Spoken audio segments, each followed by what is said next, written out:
Volker Turk in February.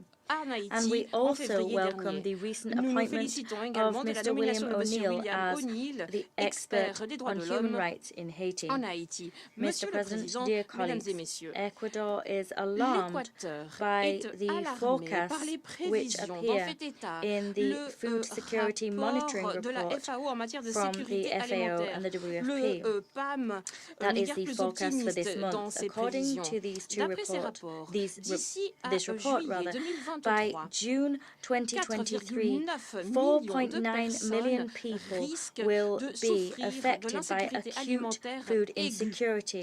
In other words, half of the Haitian people will be affected by that scourge. These conditions are worsening, with thousands more people being displaced. Moreover, we should point to the fact that this mobility situation is particularly affecting women and girls. Sexual and gender-based violence cannot go unpunished. To conclude, we call upon this Security Council to send out a message of unity and determination to ensure that full humanitarian access is guaranteed. This humanitarian access must also be safe and unfettered. The Council should send out a clear message regarding the security and protection of humanitarian personnel. This is all important to forge ahead with coordinated, specific international action which supports Haitian efforts. Thank you. Thank you very much. Ecuador